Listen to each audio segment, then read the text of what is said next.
What's up, everybody? Welcome back to Saturdays in the SEC, episode 122. We're back for week 5 of our 2024 SEC preview series. Tonight, we got LSU and Kentucky, two really interesting teams going into 2024. Teams both with really, high, solid expectations coming in. Um, and just kind of jumping right into it with this LSU team, obviously coming off a 10-3 season last year. Heisman Trophy winner Jaden Daniels has went to the NFL along with Malik Neighbors, Brian Thomas. So a lot of really high caliber talents left at offense, but a lot of really good pieces left in place for this year. Entire new defensive staff for Brian Kelly. That was a big point of emphasis in the offseason.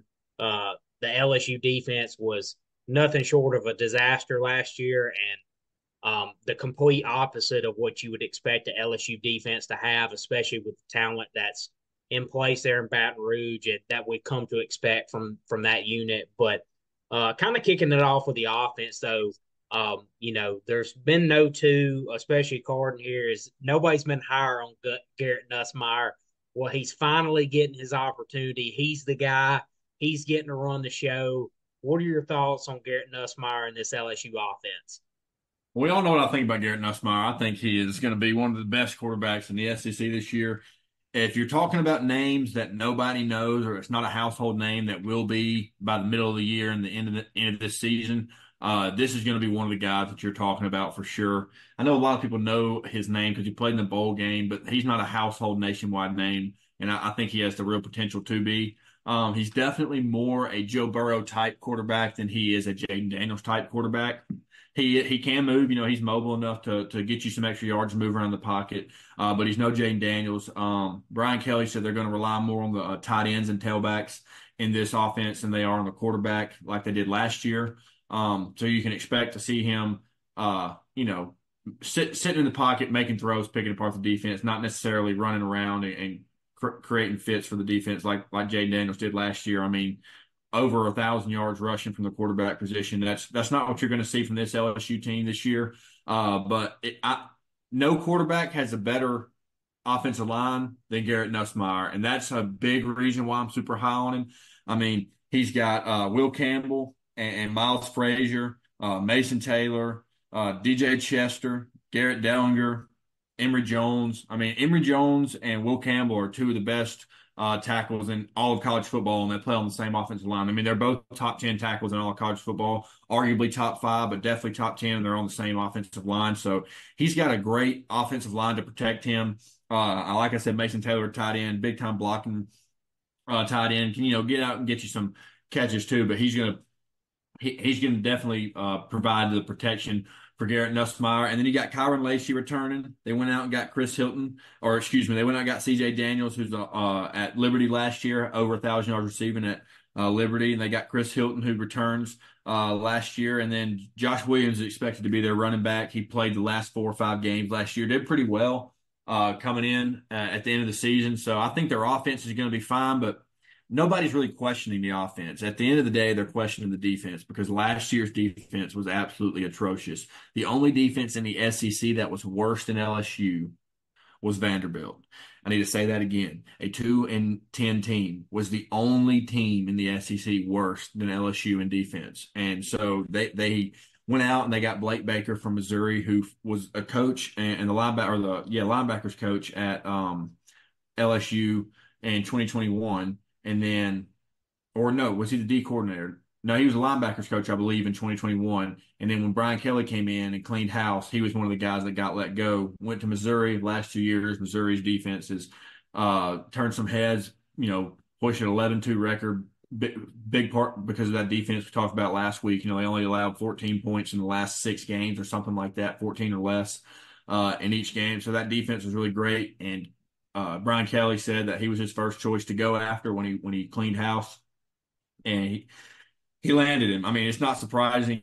LSU's got deeper pockets in Missouri. It's a better chance you're going to win a championship there. It's a higher step up in your coaching rank. So nobody was surprised that Blake Baker returned to LSU when he was offered the defensive coordinator position. But the thing is, they don't return near as many guys, and they don't have all the high-powered name on defense that they did on the offensive side of the ball. They do return some secondary guys: Zy Alexander, Major Burns, Sage Ryan, Greg Penn Jr. or Greg Penn III, excuse me, Harold Perkins Jr. They both returned to the linebacker position. Harold Perkins, moved his All-American year, his freshman year, he was at outside linebacker. Then he moved to inside last year at the beginning of the year, and they moved him back outside. Well, according to Lindy's, there's rumors and talks about him being moved back inside this year, but the defense is going to look a lot different than last year. So I expect Harold Perkins to be back to his freshman year form, if not even better. Yeah, kind of looking at this team offensively, I mean, you highlighted it perfectly. One of the best offensive lines in America. I think the best tackle duo in college football, Will Campbell, Emory Jones. Um, I mean, like I said, for a guy that's stepping in for the first time as a full time starter, he's been in the program multiple years. That's a great, great situation to step into.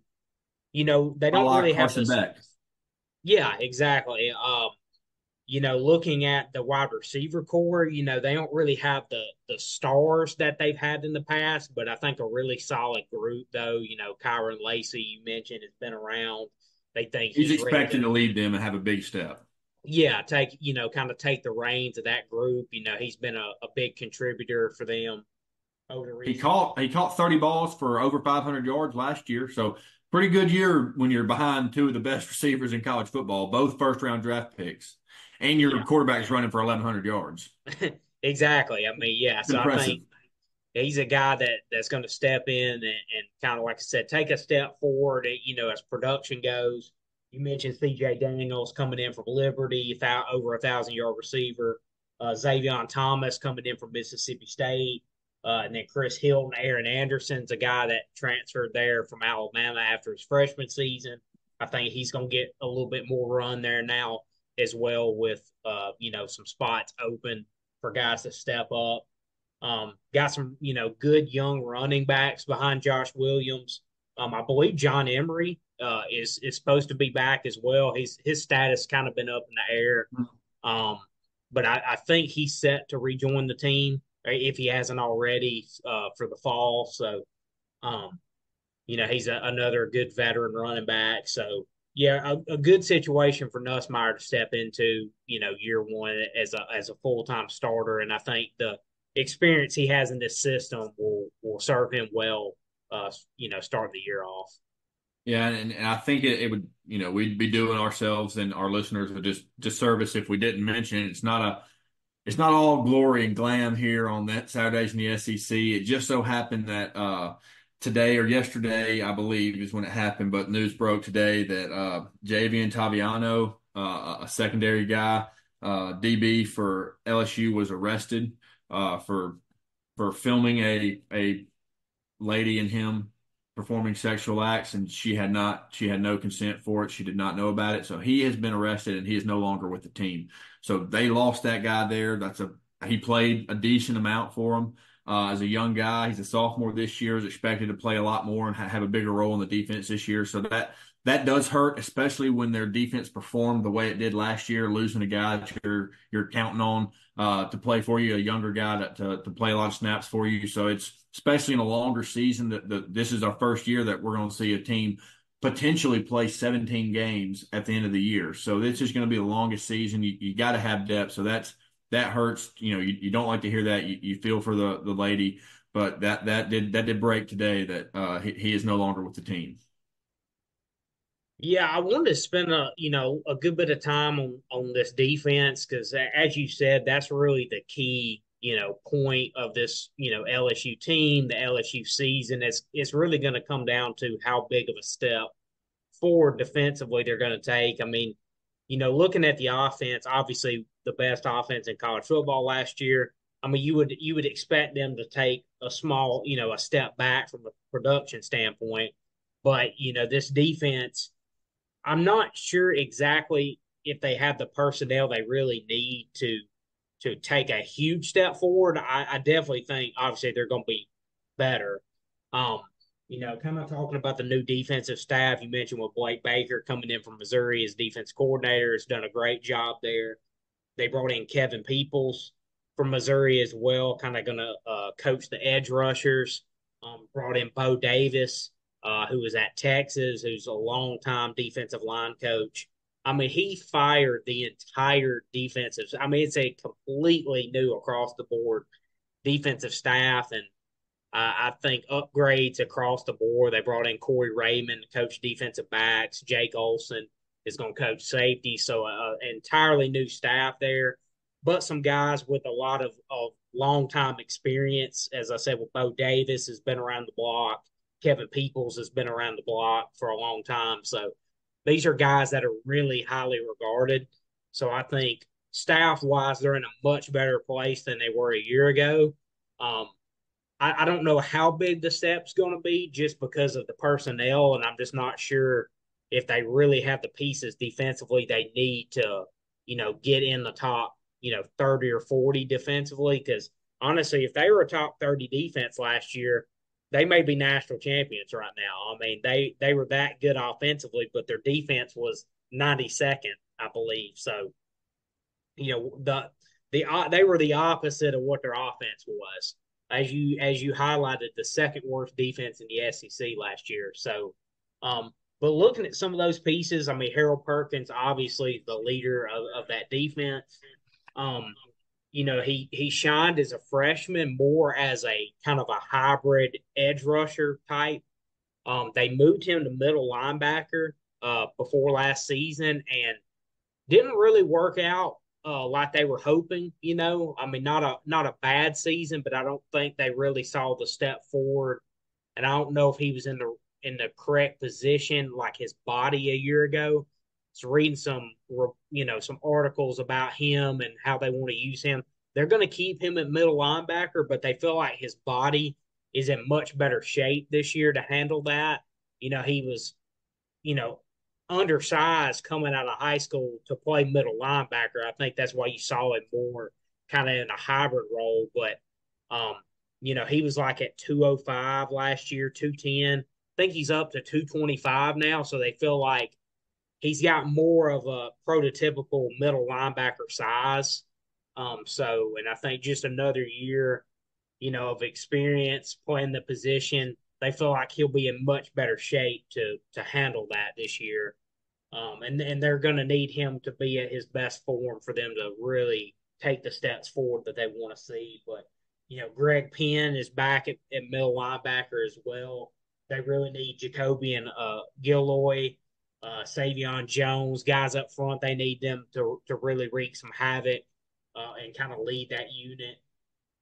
And then in the secondary, Sage Ryan's backs played a lot of football for them. Major Burns has played a ton of football for them. So they do have guys with experience that have played a lot of snaps in the SEC, but I just don't know from the overall defensive standpoint if they have all the pieces necessary to really make a jump where you would expect LSU's defense to be. But I certainly think they'll take a sizable step forward from a year ago. 92nd in defense, as we highlighted, is not what you would expect from LSU and the talent they have at their disposal. Um, that's certainly unacceptable. But I expect a big step forward this year defensively from where they were a year ago. Yeah, definitely. I mean, it says here, according to Lindy's, they were ranked 105 in total defense last year. So it can't even, it can't be too much hard. It can't be harder to be too much better. I mean, you're one of the worst defenses in all of college football. It can't be that hard to be a little bit better. You know what I mean? You got to have a little bump in the right direction. And I think they're going to get that under Blake Baker. But definitely it does their favor, or excuse me, their schedule does favor them in that aspect. I mean, really, their first test is going to be October 12th. That they host Ole Miss. I think that's their first real test. So 1, 2, 3, 4, 5. They should be 5-0 heading into that game. And then following that game, you got Arkansas, then A&M, Alabama, Florida, Vanderbilt, Oklahoma. So it's definitely a backloaded schedule. I think really, honestly, the games that the only games they should struggle with, Ole Miss, Alabama, and Oklahoma. If I'm being honest with myself, they're better than all the other teams on their schedule. Even if their defense is ranked 65th total or 70th total, I think that they're good enough to win to 9-10 ball games. I think the ceiling for them is 10-2. I think the floor for them, I mean, absolute worst, just worst case scenario for Brian Kelly, I think it's 8-4. I'm really high on this team. I think that they're going to turn some heads. I know that their defense is going to be a lot better. Brian Kelly was talking about that it came from the top down last year, that it starts with, and the defense, your players got to call and execute the play that's called. And he said they didn't do that a lot, but that started at the top. There was a lot of miscommunication from the top down to the players and the understanding of where they needed to be and when they needed to be there. So I just don't think that that's going to be a problem this year with their defense. I think their defense is going to take a massive jump. And I think they're going to be there competing for a chance to go to Atlanta. I don't think they're going to make it to Atlanta this year. I think they have a real chance to get to the playoffs. But like we were talking about last week, there's a lot of teams that we think could go 10-2, and there's a lot of teams that in reality probably will or could honestly go 10-2. But I think that 9-3 is my realistic expectation. If I'm being honest, I said 8-4 worst case scenario. I just don't see it being worse than that. 7-5 if it is, but I'm high on this team. I like Garrett Nussmeier. We know what I've thought about him. I think he's got the ability to lead this offense. And honestly, again, it can't be that much harder, or it can't be that hard to be that much better than last year on the defensive side of the ball. He overhauled the whole staff. I think there's going to be improvements. The staff has camaraderie with each other. They're familiar with each other. So I like where the trajectory of this program. I mean, he played for the title, for the SEC title, his first year. This is a very damn good coach. I mean, he played in the national championship game with Notre Dame. No other coach in our lifetime has taken Notre Dame to a national championship game. I mean, I know they get absolutely drugged, but that place is, one of the pinnacles of college football, and they hadn't been there in my lifetime, and it was well before my lifetime that last time they were there. And again, granted, Alabama took them to the woodshed. By the second quarter, it was, people eating chicken wings on the sidelines. It's game over. You know what I'm saying? But it still, he got them there. That's why he's at LSU, because he understood the talent differential. It means something in college football, and that's the only thing. If you don't have the talent, no matter how good a coach you are, you're not going to win a national championship game, or you're not going to win a national championship. And that's what he's trying to do. He can do it at LSU. It's been done. He was so close last year. His defense just couldn't bail him out, and they just fell apart, honestly. So I'm very high on this team. I don't know why. There's a lot of people are high on them, but there's not as much high expectations in the sense of competing for a national championship and people thinking it's a real possibility. I haven't heard a lot of it in the media that I've been listening to and looking at and researching through. So I think that they could shock some people and potentially end up in the playoffs and make a run, because this is a really good team. Nussmeier's been there for a long time. We talked about, like I said, like it's a lot like Carson Beck, man. I mean, stayed there, backed it up, earned a spot, took reps behind the guys, finally got where he got all the reps. And we saw what he did last year. It's going to be a lot of wash and repeat for this guy. I think Nussmeier is going to be a lot like Carson Beck last year in the sense of how he takes over college football. I don't think any moment's going to be too big for him. He's played in Auburn. He had a 98-yard game-winning drive in the bowl game last year. I'm excited to see what he can do. I mean, I've been preaching his praise all year, or ever since the podcast started. Honestly, I believe his freshman year was our second year doing it. So I like this guy a lot, and I'm excited to see what they do. I'm not that worried about the defense. Again, they got a lot of guys that have played a lot of football, not really together, but there's enough talent and enough experience on that defensive side that they're going to be all right, especially with the coaching of Blake Baker. I can keep on rambling about LSU. I don't like when they're good in the sense of I'm an Auburn fan, but I do like when they're good because it's good for college football. And they're a fun team to watch, man. And when it's the end of the year and they got Florida, Vanderbilt, and Oklahoma, and there's some playoff aspirations on the line, and Oklahoma could potentially have some playoff aspiration on the line, or could potentially spoil LSU's hopes, man, it makes for some great television. Yeah, I mean, I've kind of looking down through the schedule, like you said. I mean, got USC to kick things off there in Vegas. That game, I think, with USC not quite as USC not being quite what people thought they would be, under Lincoln Riley and the struggles they've had defensively. They're going to be, probably they'll probably be back half of the top 25. Like they'll probably be ranked 20th to 25th starting the season. So it'll be a top 25 matchup. Um, going to South Carolina week 3. I mean, that's kind of a trick, or can be a tricky game. But I mean, LSU's better than them. But like I said, you got to be careful up there. You never know what Williams Bryce. They've wrecked some people's seasons before. Most of the Being at time, 12 it's been o'clock definitely favors LSU. yeah, it's been later, in the year typically when that's happened. But like I said, I feel good about them starting off 5-0. A couple tricky ones there. I mean, to me, the schedule sounds harder than it looks. UCLA's rebuilding. USC not quite what people say 2 years ago thought they would be coming into 2024. Maybe not quite highly as ranked or highly as talented, far along defensively, maybe. And then, that trip to South Carolina. But yeah, I feel good about them starting 5-0. I think the bye week's helpful. They're right before Ole Miss. I mean, the biggest game of the first half of the season, one of the biggest games they'll have all year. Welcome them to Baton Rouge for a night game.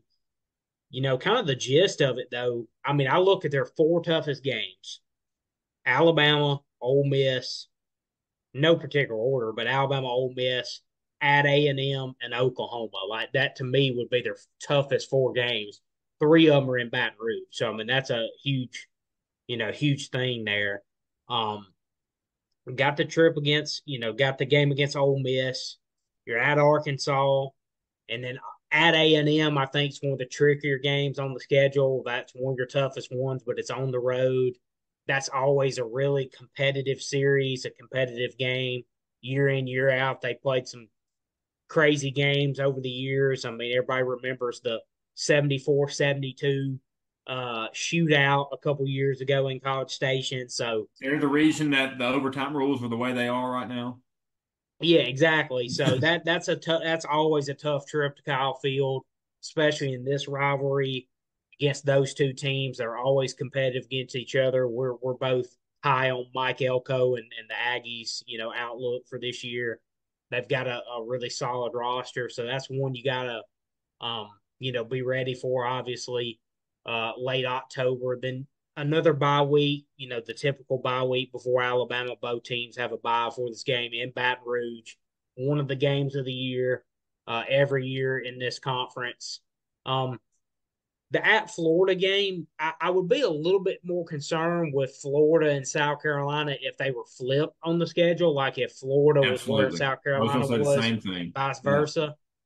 So, don't know what Florida's going to be at this point. I mean, who knows? Maybe they're better than everybody thinks, and there's something on the line there, a little bit more than people think. But, like I said, I would feel a little bit more threatened with that if they were flip flop with South Carolina.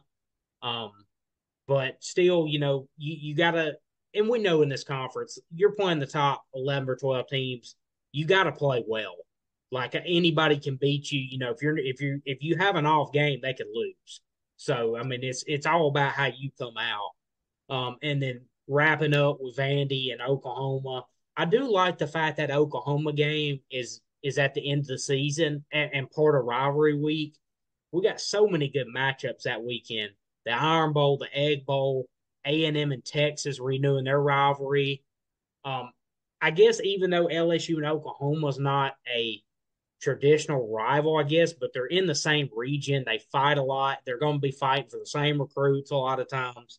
So I think it makes a lot of sense having this game at the end of the regular season, and I'm glad it's that way this year. We'll see about the future, but And no um, better fan base to hate a new team than LSU. yeah, I mean, They are professional haters.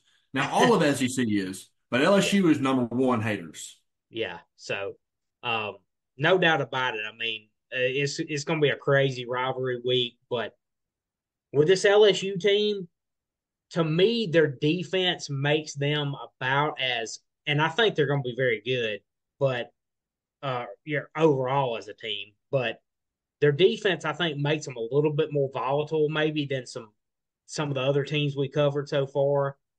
I don't think this is going to happen, but I got their floor at 7-5. That's just if the defense really doesn't improve much at all. The offense, is not scoring as much, obviously, as they did a year ago, and it's highly unlikely they're going to match last year's production. So, at least statistically, they're going to take a step back offensively. If their defense just say it really doesn't improve much, they just don't have the personnel there that they need, which I don't think they totally have there, and I think they know that. Um, I got 7-5. I don't like that. To me is absolute worst case. Like it's borderline disaster. Um, Ceiling 11-1, just because I do. If their defense really does take a step forward, you highlighted offensively one of the best offensive lines in the country, so that's huge for Garrett Nussmeier. Um, I'm like you though. I got them at 9-3. I feel like they're very similar. I've got them in the same caliber as like Tennessee and Missouri. I think they are right borderline on making the playoff. I think it's going to come down to one or two results. I think 9-3. I think a couple close losses. I really feel this year, man, it's going to come down to we're going to be splitting hairs at the end of the season, seeing who's going to make the playoff. I mean, I feel good about the top four in the SEC: Georgia, Texas, Ole Miss, Alabama. We talked about that a lot this offseason. But I think those teams like Tennessee, Missouri, LSU, they're going to be right there knocking on the door. And if a play or two goes their way and they're able to close out, a close game or two in the fourth quarter, they very well could find themselves in the playoffs and knock one of those other teams out. I think it's going to be that close. But right now, I would have them 9-3 and just outside of the playoff picture. Um, but I think all of those seven teams are going to be right there in the mix. Um, but I just think obviously all of them are not going to get in. You've only got 12 spots. There's 4 auto bids. There's no way they're going to put 6 or 7 SEC teams in, especially in the first year of this thing. You're No, probably looking more like 4. Honestly, I think that's a solid. I max. think that's a reasonable number. So even though I really do believe there's going to be 6 or 7 teams that are worthy of being in, I just it's highly unlikely you're going to get 6 or 7 in. I think it's more like 4. But right now, I'd have LSU at 9-3, right there on the outside of that playoff picture. Absolutely. But Uh, kind of shifting gears to Kentucky now a little bit, a team that's coming. I don't exactly know how to quantify. I mean, it's two teams that have taken a little step back last 2 years. They've been 7-6. The expectation I feel like that Mark Stoops has set there at Kentucky. I feel like they fell a little short of that the last 2 years. for How do sure. you see this roster this year going into 2024? And kind of what are your expectations? Kind of starting offensively, what do you feel with this Kentucky team? Well, he lost Liam Cohen to the NFL again. So he went out and got Bush Hamden from Boise State. He runs more kind of a pro style ish offense, but he doesn't huddle with it, so he's going to keep it. The last 2 years, the offense has been one of the slowest offenses in all of college football. So he's trying to speed up the offense. He's got Brock Vandagriff, who's a former top 10 NFL, or excuse me, top 10 high school quarterback recruit, top 50 overall recruit. He's got the ability to run. He's learned behind some really good guys. He's got a lot of seasoning in him as quarterback. This is his redshirt junior year, I believe. So the kid's been in college football a long time. He's got a lot of great coaching. He was at Georgia for a while. So I think the quarterback position is going to be much better than it has been the last 2 seasons. I think it's going to be better than when Will Levis was there. I think it's definitely going to be better than last year when Devin Leary was there. I think this offense with Dane Key, I mean, you got Dane Key, is back. Barrion Brown, both of those guys are expected, or Barrion Brown's expected to make a big impact alongside Dane Key, third-year guy. We know what he can do. He's lit up the field since he was a freshman. And then they returned 9 guys on the defensive side of the ball. Their defense there's not a more experienced defense in the SEC than this defense right here, and I think that says a lot, or is going to weigh a lot in how their season ends this year. I'm high on Kentucky. I know they do have a really, really tough schedule. I think they're going to shock some people, if I'm being honest, man. Mark Stoops is a damn good coach. He's always been able to recruit well. Never really blue chip guys, but he's always had really good talent there. Did lose his running back, obviously. So he went out and got Chip Trayanum from Ohio State. Only returned one guy that played for Kentucky in the running back room that had a touch, and Demi Sumo Karnbaye, I believe is how you say his last name. Gosh, these names they trip me up every week, and I apologize for it. But with losing Ray Davis, yeah, went out and got Chip Trayanum. He's expected to come in, take over pretty much the main load, be RB1 for Kentucky. I think that was a big pickup. I think offensively, man, I think they're going to be fine. I think that they're going to shock some people, but you go down, you look at their schedule. Early on, they get Georgia week 3. That's tough. After following South Carolina week 2, they do host both of those. And then an out of conference game they have is Ohio, the Ohio Bobcats. They were 10-3 last year. I mean, that's a really good team. They really do have a tough schedule. They go to Ole Miss. They got Vandy at Florida, Auburn going to that game, and they go to Knoxville, Murray State, and they go to Texas. So they really do have a tough schedule. Let's see here: 1, 2, 3, 4, 5 teams that they play this year won 10 or more games last year, and one team won 9 games. So you got 5 teams you're playing last year that had double-digit wins, but then you follow that up with 1, 2, 3, 4, 5, 6 teams that had losing records. So 5 teams with double-digit wins, 6 teams with losing records, and one team that went 9-4. So it's a balanced schedule. But the teams that they have to play that aren't the bad ones are the ones just bad for them that are extremely good. I mean, playing Georgia, tough. Drawing Ole Miss this year, extremely tough. Going to Florida in the middle of October is probably in Kentucky's favor for sure. But having to travel to Knoxville, brutal, and having to travel to Texas, absolutely brutal. So your conference games that you host is South Carolina, Georgia, Vanderbilt, and Auburn. You would much rather go to Vandy. You'd much rather go to South Carolina, especially in week 2. I mean, they really do get a tough deal on the schedule. I think ceiling is 9-3. I think absolute best 9-3, but I think that's a really, really good year for Kentucky. If they're 9-3, they're beating some really good football teams. Realistically, I am high on Kentucky. I think they're going to be a lot better this year, but it's also like we were saying about some of the other teams we've been covering. I think the product on the field is going to be much better, but I don't know that the final tally, their record is going to show that much better. I think honestly, they're probably going to be 7-6 again, or 7-5 at the end of the regular season, 8-4. Ceiling 9-3. I just don't see 10-2 happening. That schedule's way too loaded. But I mean, if you're going 9-3, that means you're beating Georgia or Ole Miss or Tennessee or Texas. I mean, that's what that means. If you're going 9-3, you're beating one of those 4 teams. I think they can do it. I think they can pull off an upset on one of those teams, but realistically, probably looking at 8-4, 7-6 again. I do think their defense is going to be good. They return a lot of guys, but man, just tolerating that schedule. Like I said, this is the longest college football season we've ever had. So that's another hurdle that teams have got to jump through. So, what are your thoughts? Am I off base on them? I know I've been singing Kentucky praises a lot here recently, but am I off base on that?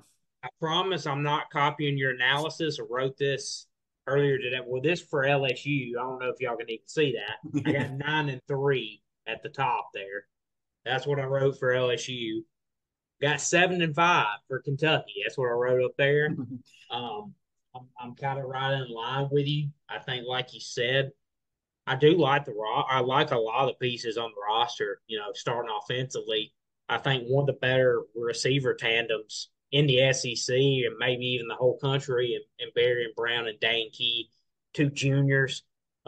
Really good tandem for Brock Vandagriff to step into. Um, Jamori Macklin, a transfer from North Texas, they expect to come in and contribute with those other two guys as well. So really good receiving core for Brock Vandagriff. I think the big key is the offensive line. I feel like the last year or two hasn't been up to Kentucky standards like what we've seen in some previous Mark Stoops teams. They got Eric Wolford back from Alabama, a guy that led them to some of their better offensive lines under Stoops. So I'm sure they feel good about having him back there and kind of returning to form a little bit, hopefully. Uh, so offensive lines, led by Marquise Cox at left tackle. So they really need him to play well and lead that group up front. And I believe they returned, three or four starters up there. So if they can take a big step forward this offseason, that go a long way for Brock Vandagriff. And I'm finally glad to see him, get a full run in the SEC. We thought it might be at Georgia. Obviously, never um, was able to grab that opportunity fully. So I'm really excited to see what he can do with this Kentucky team. And this is a Kentucky team that is fully embraced bringing in transfer quarterbacks. They've done it over the last handful of years with Will Levis and Devin Leary, now with Brock Vandagriff. They brought in Gavin Wimsatt from Rutgers. They brought in Bo Allen for Georgia Southern. They brought in three transfer quarterbacks during the cycle, and they have a freshman in Cutter Bowley. So they have all new quarterbacks on this roster completely.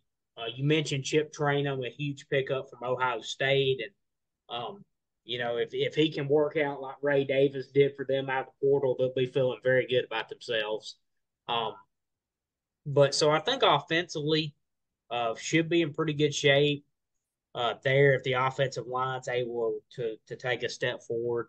Only 13 transfers. That's the fourth lowest amount in the SEC. So this is a good amount of production returning. And I was looking at ESPN's rankings of returning production. Kentucky leads the SEC with 72% returning, which is top 15 or 20 in the country. So that's a big deal for Kentucky. Obviously, didn't have to take a ton of transfers, so a lot of continuity on this roster. Um, as you mentioned, too, a little shakeup on the offensive staff with Bush Hamden coming in from Boise State to take But over. all the offensive guys stayed through his hiring. None of them transferred. So that says a lot. Yeah. Liam Cohen, dipped for the second time there at Kentucky, going back to the NFL. As I mentioned, Eric Wolford coming back there to coach the offensive line. And they landed DeKale Shorts, a receivers coach from Houston that a lot of people are really, really high on, really up and comer in the coaching ranks. That was really they felt like one of their big gets of the offseason. They're from Houston. So that's a guy that people think has a really bright future in college football. So big pickup there, offensive staff definitely got upgraded overall for Kentucky. And then, looking defensively, pretty solid as well.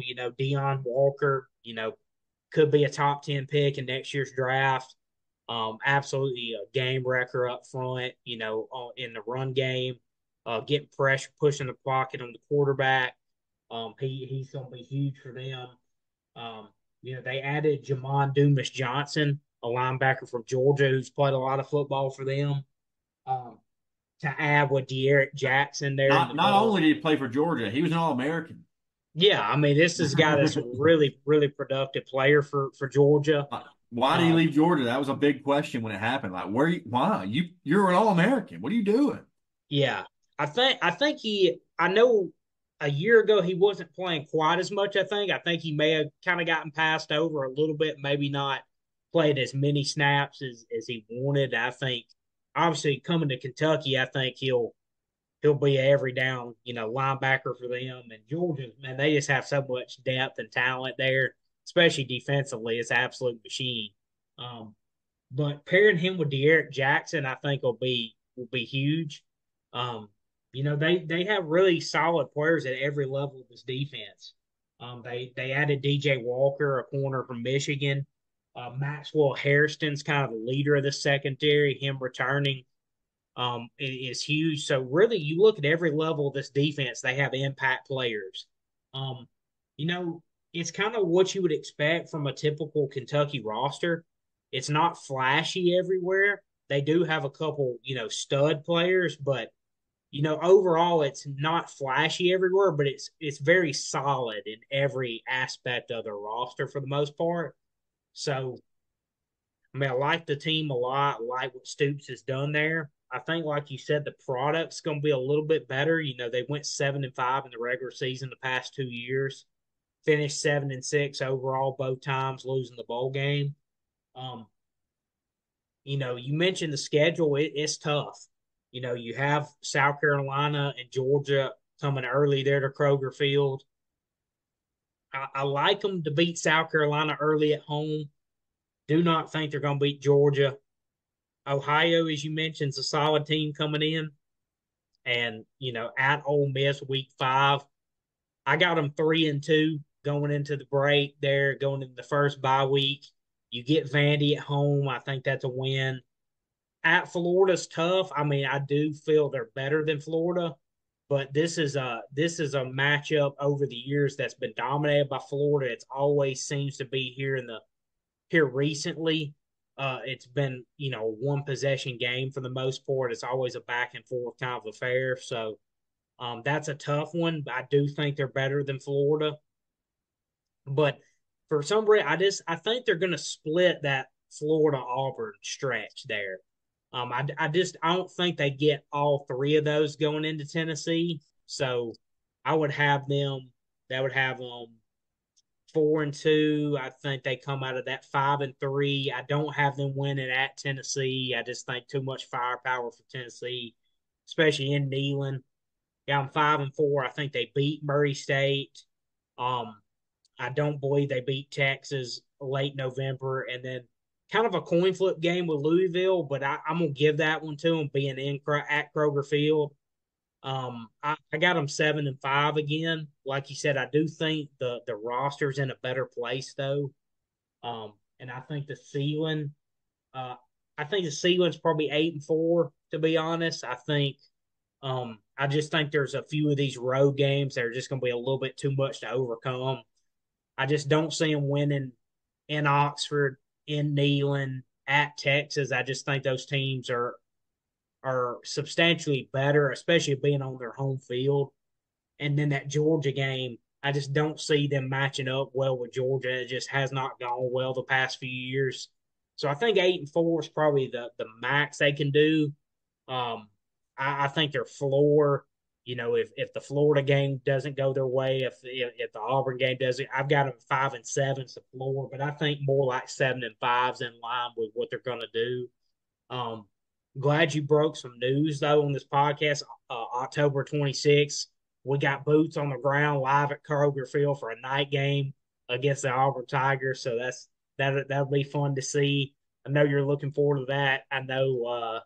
At least I don't think If you've you've been ever been listening to to us Lexington for a before. while, you know that I've wanted to go to a Kentucky night game for so long. On the TV, I don't care what you say, I'll fight anybody over it. It just looks like a different atmosphere, a night game at Kroger Field. It looks like a different atmosphere than any other night game. I got 50-yard line tickets. We're in the quote unquote upper deck, but Kentucky Stadium, Kroger Field is not like Bryant Denny. It's not like Jordan Hare. It's not like Neyland or Sanford Stadium. It is a much, much smaller stadium, so you're a lot closer to the field. So the view from our seats, like we're basically right up on the field. It's going to be awesome. I'm excited for the environment. I'm excited to see a night game in Kroger Field. I've been wanting to do that for years, so I'm pumped. Well, it's always cool, going to another SEC venue. I mean, that's right in the middle of the season, the important, SEC run there, right in the middle of SEC play. So that's going to I've be a never lot been, of so I get to fun. check this one off my list. Oh, 100%. I mean, that's a big game too. I mean, with at Florida the week before, I mean, if they win that game, they're coming in possibly, 5-2. So I mean, they're really in the hunt there. Um, I think, obviously we haven't previewed Auburn yet, but kind of looking at their schedule, I think there's a really good chance they get off to a good start as well. So I think that game's going to have a lot of importance there in the mid to late part of October. So yeah, that's going to be a fun one. So boots on the ground there at Kroger Field for a night game. Yeah, that's going to be exciting to see for sure. But I think this Kentucky team, I think the end result's going to be similar to the last 2 years, but I think their roster overall is in a better place for them to potentially, overachieve a little bit. Absolutely. I just want to thank everyone for tuning in, and if you would just please like and subscribe to the channel. Really, really appreciate that. We'll be back for part 6 of our preview series next week, part 6 of 8. So it's hard to believe we're getting to the end and almost at the end of July here. SEC Media Days just wrapped up last week from Dallas, one of the more memorable ones, SEC Media Days in a long time. Texas and Oklahoma making their debut as official members of the SEC now. Got to hear some comments from Steve Sarkisian, Brent Venables, kind of wanted to hear what they had to say about joining the SEC. And obviously, both are really excited for the challenge to have that SEC branding behind them. It means a whole lot in this day and age with recruiting and revenue dollars that the SEC generates with their TV deals and such. So, really, really big week there in Dallas. It was a lot of fun to see that unfold, and it's nice to have talking season behind us though, and really get down to the previews here. And I mean, we're just barely over a month away from the season, and couldn't be more excited. I did want to talk just a little bit before we wrap up. I'm sure you probably saw the reports with FSU and Clemson. They basically, so you have to notify your conference, ahead of time that you're going to leave. I think that deadline's coming up for FSU and Clemson for the 2025-2026 seasons.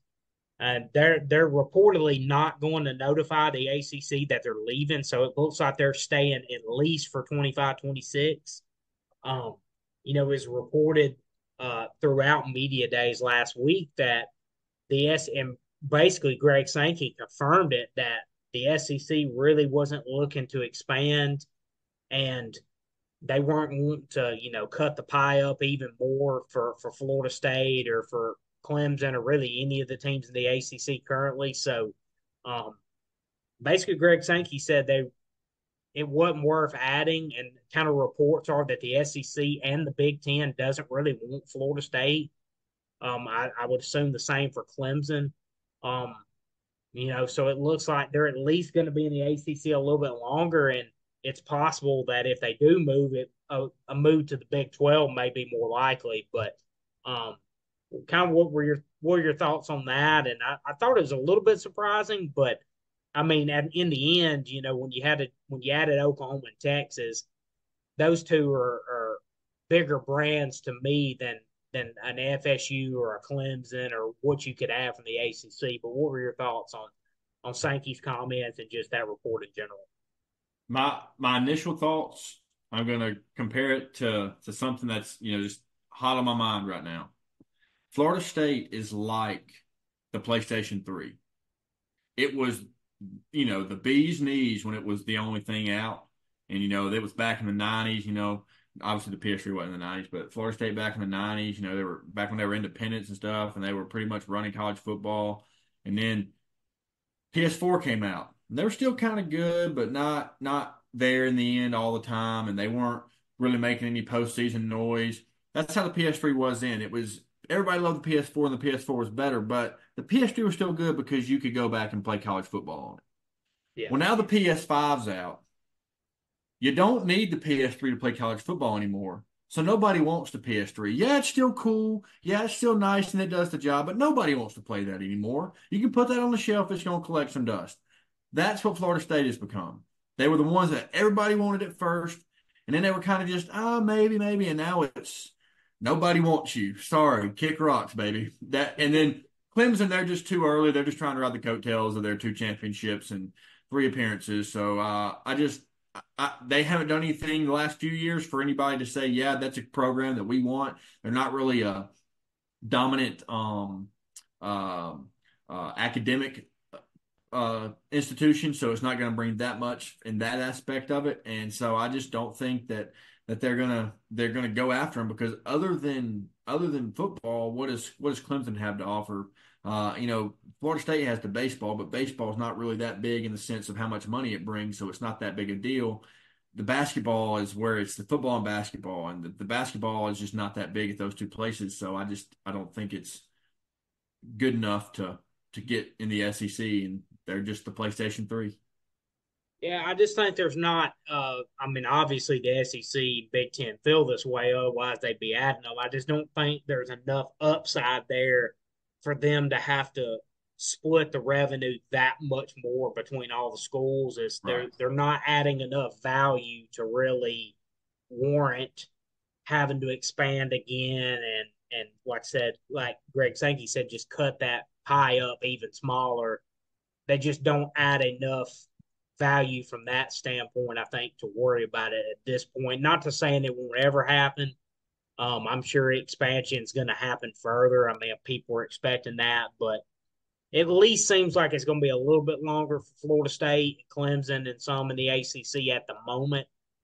We'll kind of see what happens there, but just kind of want to see that. Doesn't seem like, there's been a lot of speculation that those teams, which would make sense, they're in the SEC footprint, so it would make sense that if the SEC were to expand or the Big Ten were to expand, those two would make the most sense, along with a couple others in the ACC. But doesn't look like that's imminent with the SEC or Big Ten at the moment. At least going to be a little bit longer, but just don't know if they add enough value to warrant making the move right now. Absolutely not. But again, we thank everyone so much for tuning in. Uh, be sure to follow us on Twitter too at Saturdays_SEC. And we'll see you guys back next week for part 6 of the preview series. Thank you, guys.